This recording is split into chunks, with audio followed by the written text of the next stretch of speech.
Hello everyone, welcome to my channel Beauty's Bengali Vlog. সকাল সকাল স্নান করে একদম ফ্রেশ হয়ে গেছি আর আজ যাচ্ছি কোথায় সেটা জানতে হলে তো পুরো ব্লগটা শেষ পর্যন্ত অবশ্যই তোমাদেরকে দেখতে হবে। আর এই প্ল্যানিংটা আমাদের বেশ কয়েক মাস আগে থেকে হতে হতে ক্যান্সেল হয়ে যাচ্ছিল, বাট ফাইনালি আজকে আমরা যাচ্ছি। কথায় আছে ঠাকুর যতক্ষণ না সেই জায়গাটা তোমাকে যাওয়ার জন্য টানবে ততক্ষণ তুমি যেতে পারবে। তো ফাইনালি আজকে আমাদের ঠাকুর টেনেছে, আজকে আমরা যেতে পেরেছি। আর এই সঙ্গে আমাদের সঙ্গ দিয়েছে অপর্ণার মা। তো ওদেরও অনেকদিন ধরে যাওয়া হবে করে ছিল না, তো ফাইনালি আজকে আমাদের হয়েছে যাওয়া। তুই কোথায় যাচ্ছি তো দেখতে থাকো। যদিও আমি এর আগে দুবার এসেছি, কিন্তু দিদা যেহেতু প্রথমবার তো দিদাকে নিয়ে এলাম। আর আমরা এখন নেমে পড়েছি তালি স্টেশনে। আর এই তালি স্টেশনের রেলগেট কিন্তু বেশ ফেমাস। হ্যাঁ, ফেমাস এই কারণেই কারণ এই গেটে এত জ্যাম থাকে আর এত ট্রেন পেরোয়, সেহেতু গেট পড়ে যায়। আর গেট পড়ার কারণে অনেক মানুষ প্রাণ হারিয়েছে এবং অনেক মানুষ প্রাণ পেয়েছে, মানে অনেক বাচ্চা ডেলিভারি ওখানেই হয়ে গেছে, এরকম আর কি হয়েছে। জানি না এখানে রাস্তার কবে পরিবর্তন আসবে, দেখা যাক কতদূর কি হয় না হয় বেঁচে থাকতে আর কি, আর কত মানুষ প্রাণ হারায়। তো অনেক কথা বলে ফেলেছি, এরপরে আমরা টোটোও পেয়ে গেছি। তো চলো এখন সেই জায়গায় যাই, তোমরা পুরো ব্লগটা শেষ পর্যন্ত দেখতে থাকো। You know just what you do to me. Play my emotions like a pair of puppet strings. Did it ever occur to you my heart's more than a toy? Please go easy on me, babe. Send message after message, forward my call. তো এদিকে আমরা টোটোর হাওয়া খেতে এখন চলে এসেছি সেই জায়গাটাতে। এদিকে অপর্ণা তোর ভাড়া মিটিয়ে দিচ্ছে, তো চলো এখন নেমে আমি আমার ভাড়াটা মিটিয়ে দেবো। তো আমাদের ট্রেনে দুজনের 10 টাকা করে 20 টাকা, মানে আমার আর দিদার, আর টোটোতেও লেগেছে এরকম 10 টাকা করে 20 টাকা, মোট আমাদের এখন আপাতত 40 টাকা খরচা হয়েছে। এদিকে আমরা চলে এসেছি সেই জায়গাটা, এটা হচ্ছে বর্ধমানে 108 মন্দির শিব মন্দির। চলো এখন আমরা এদিকে শিব মন্দির ঢোকার ঠিক বাঁ সাইড হচ্ছে জুতো খোলার জায়গা এবং টিকিট কাটার জায়গা। তো চলো এদিকে আমরা এখন জুতো রেখে দিয়ে হাত পা ধুই, তারপরে আমরা এখন ঠাকুরতলার ভিতরে যাব। আর হ্যাঁ, আর একটা কথা তোমাদেরকে বলে রাখি, এই ব্লগটা ঠিক শ্রাবণ মাস ঢোকার আগের ব্লগ, যেহেতু আমি এডিটিং করতে মানে অনেক কুড়ে তো আর কি দেরিতে এডিট করতে বসি, তো সেই কারণে আমার দেওয়া হয়ে ওঠেনি। তো এতদিন পর আর কি দিচ্ছি। আর তখন এই মন্দিরটাতে অনেক কাজ চলছিল, সেহেতু অনেক আমাদের হাঁটতে চলতে অনেক অসুবিধা হচ্ছিল এবং সেখানে ভিড়ভাড়টাও কম ছিল। যেহেতু শ্রাবণ মাসে অনেক দূর দূরান্ত থেকে লোক জল ফল ঢালতে আসে, তো তার কারণেই হয়তো পুরো মন্দিরটা নতুন ভাবে গুছিয়েছে। তো এইদিকে দেখো, ওইদিকে সব ভেঙে দিচ্ছে, মানে রাস্তাটা যেটা ছিল সব ভেঙে দিয়ে নতুন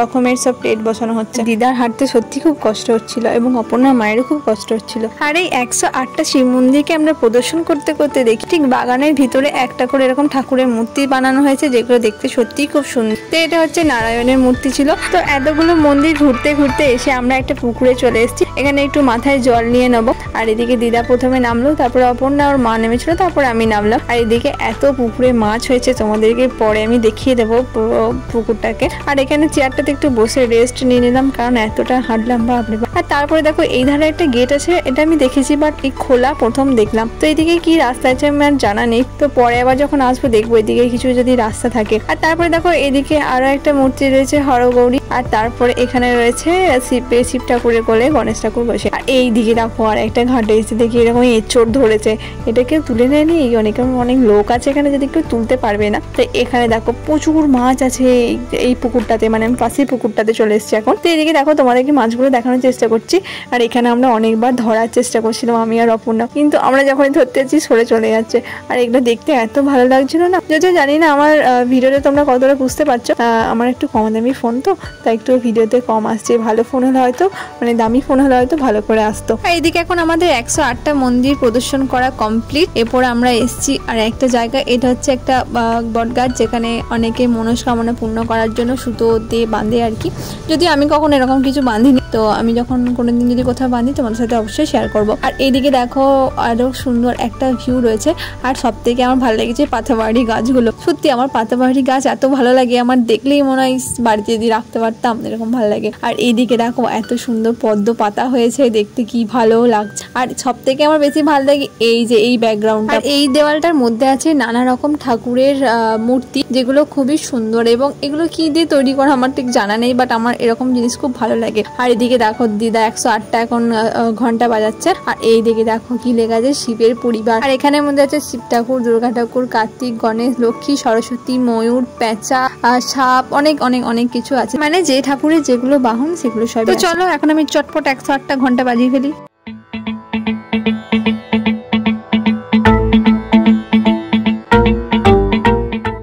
এদিকে দেখো এখন আমরা চলে এসেছি ভগবতীর কাছে। এখানে সবাই কানে কানে কি সব বলছে যাতে তাদের মনস্কামনা কি পূর্ণ হয়, এরকম কিছু একটা হয়, আমি ঠিক জানি না, আমি এগুলো কোনোদিন করিনি।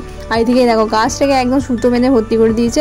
এদিকে যদিও লেখা আছে যে এখানে সুতো বাঁধতে বারণ করেছে, যাই হোক সবাই সব শোনে না, তাও নিজের নিজের বিশ্বাস যেটা আর কি আছে সেগুলো সবাই পালন করে। তো এদিকে দেখো মন্দির থেকে এখন আমরা বেরিয়ে পড়লাম, আর আমরা এখানে জুতো নিয়ে নিয়েছি। আর আমাদের জুতো রাখতে নিয়েছিল 2 টাকা করে, মানে 2 টাকা করে 4 টাকা, তাহলে মোট হইলো আমার ওইদিকে 40 টাকা, এদিকে 2 টাকা 4 টাকা, মানে 44 টাকা। তো চলো এখন টোটো ধরবো বাইরে থেকে। আর আমাদের খুব জোরসে একটু খিদেও পেয়েছে, তো দেখি বাইরে কি খাওয়া যায় না খাওয়া যায়। আর এরপরে যদিও আমরা আর একটা জায়গা যেতে চলেছি, তো সেটা দেখতে হলে কিন্তু পরের ব্লগটার জন্য অপেক্ষা করতে হবে, কারণ এই ব্লগে একদমই সম্ভব হচ্ছে না। তো পরের ব্লগে তোমাদেরকে অবশ্যই দেখিয়ে দেবো। আর এখন আমরা টোটো ধরে ফেলেছি, আর এখন আমরা টোটো করে যাচ্ছি সেই জায়গায়। আমাদের এখন টোটো ভাড়া নিয়েছে 30 টাকা, মানে 15 টাকা করে। পুরো ব্লগটা শেষ পর্যন্ত দেখার জন্য তোমাদেরকে অনেক অনেক অনেক ধন্যবাদ। আর এরকম ব্লগ দেখতে চাইলে অবশ্যই কিন্তু তোমরা চ্যানেলটাকে সাবস্ক্রাইব করে রাখো, এবং ফেসবুকে দেখলে অবশ্যই ফলো করে রাখো, তোমাদের যদি এরকম ব্লগ দেখতে অবশ্যই ভালো লেগে থাকে। তাহলে চলো আজকের মতন তবে আসি, পরের দিন আবার অন্য কোনো ব্লগে দেখা হবে। তো আজকের মতন তবে টাটা, থ্যাংকস ফর ওয়াচিং।